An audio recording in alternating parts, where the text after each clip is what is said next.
把全天你怎么去死啊？关键点，你怎么去死啊？你怎么去死啊？你怎么去死？你怎么收钱了？我给我知道是谁的。 The mother, who had worked tirelessly helping her daughter take care of the baby for 4 years, ended up being thrown out of the house by her own daughter after being harshly insulted, all because she spoke badly about her daughter's best friend. The daughter said, "My friendship with my best friend is above everything. No one is allowed to speak badly about her." Why can friendship with a best friend be considered more important than the blood bond between mother and daughter? What, after all, happened between these two women? According to the mother, Na Yunjiao, 3 years ago her daughter, Feng Yu, gave birth to a son.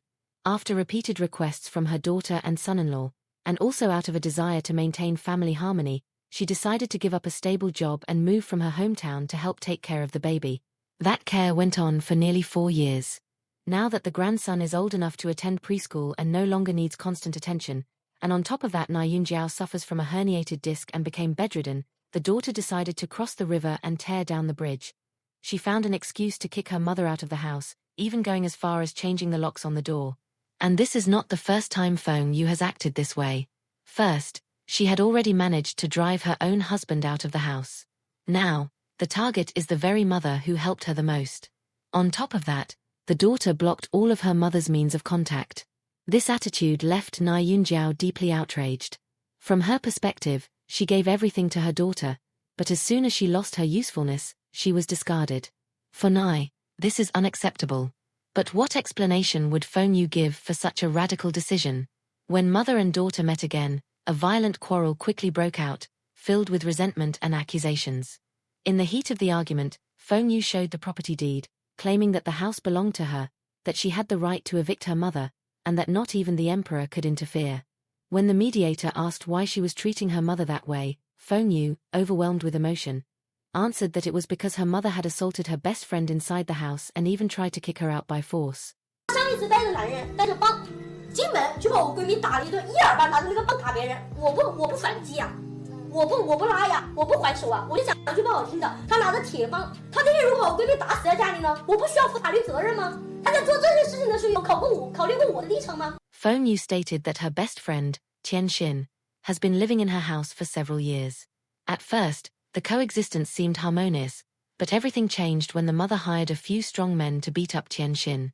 Outraged, she expelled her own mother from the house. But after all, why would Na Yunjiao order an assault on Tian Xin? What really happened between these people? According to what Feng Yu told the mediator, her mother had arranged a marriage for Tian Xin, introducing her to a nephew from her maternal family. The marriage even had a ceremony held in their hometown, but the man showed no consideration for Tian Xin, who eventually ran away and filed for divorce. In Feng Yu's view, her mother simply felt humiliated and wanted to vent all her anger on Tian Xin.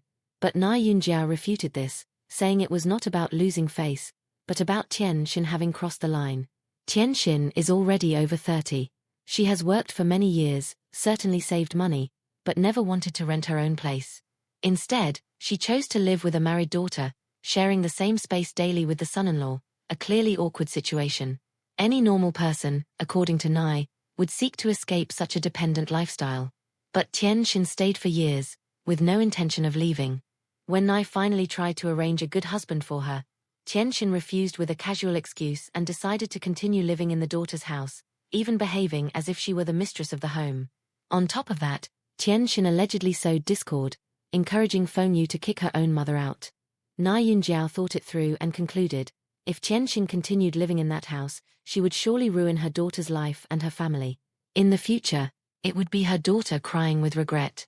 All she wanted was to see her daughter, son-in-law, and grandson living happily together.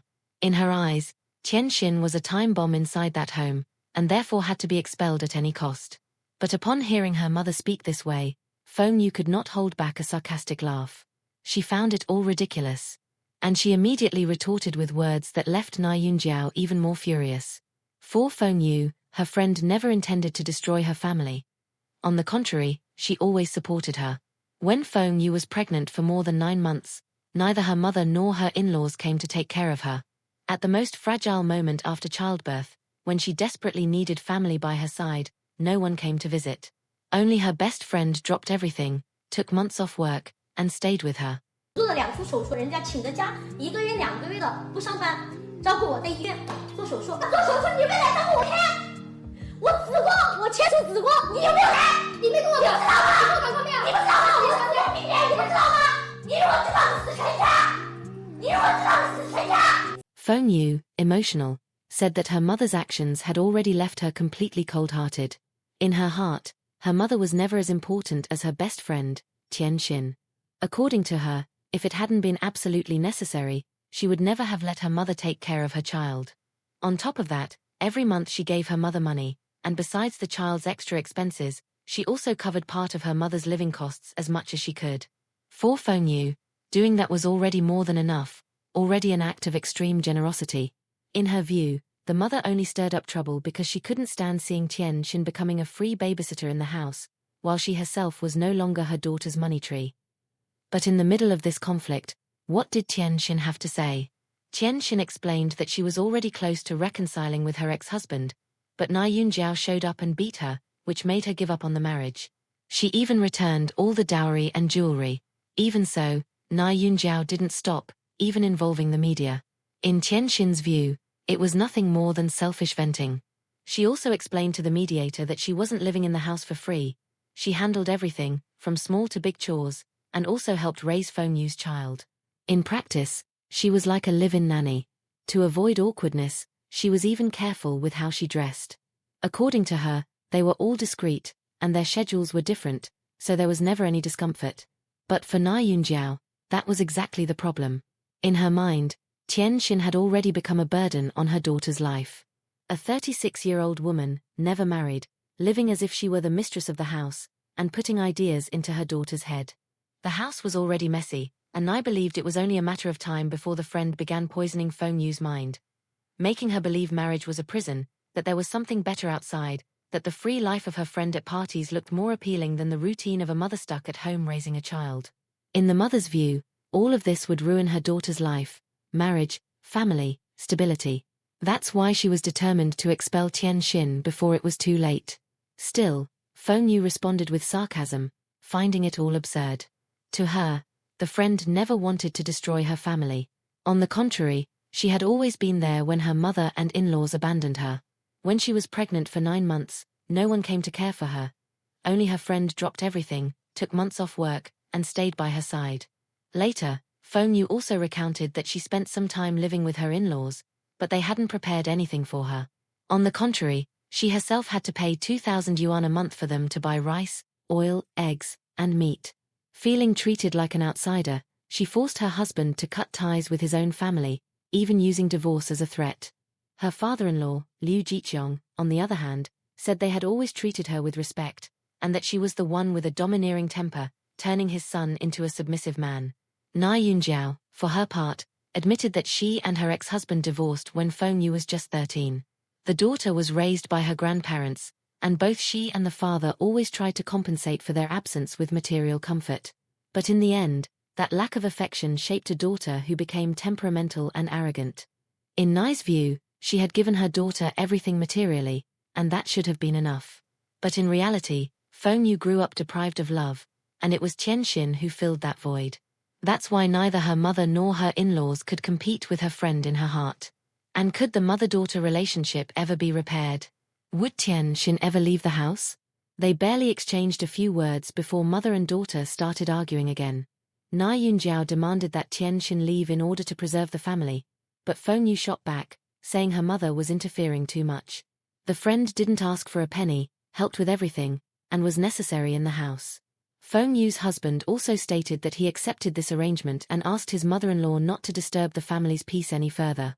For Feng Yu, her mother was just making trouble for no reason. Nai, furious, claimed that the house had been paid for with her money and that she had the right to decide.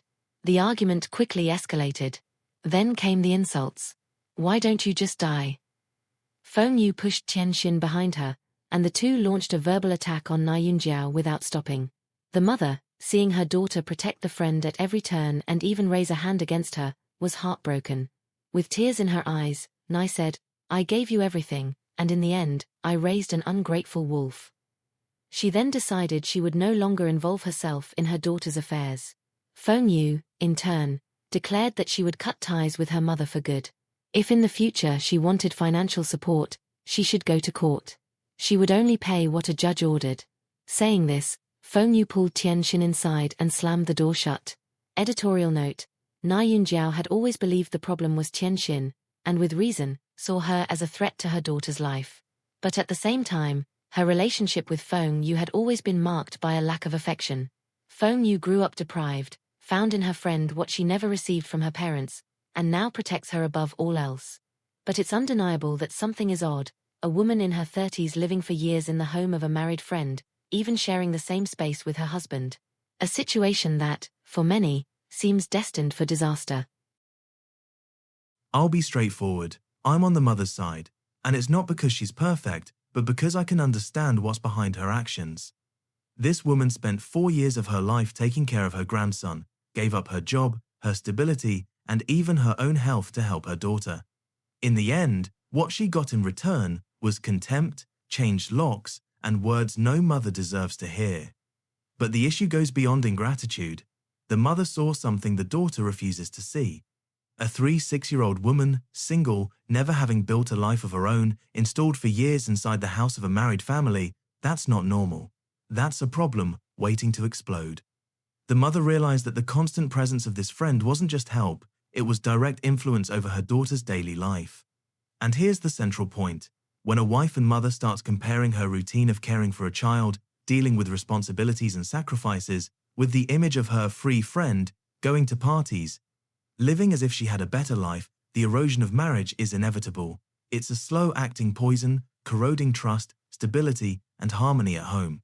That's why I understand the mother's extreme action.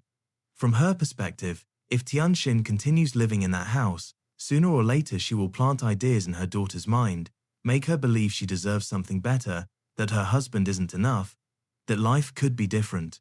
The consequence would be separation, the end of the family, and ultimately, suffering for everyone.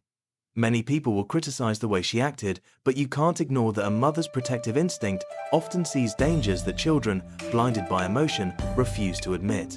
And when the daughter finally realizes it, it may already be too late. I don't see this mother as a villain. I see a woman desperately trying to save her daughter from losing everything, and that's why I stand by her. If you enjoyed this video, don't forget to leave a like, subscribe to the channel for more controversial stories like this, and I'll see you in the next video.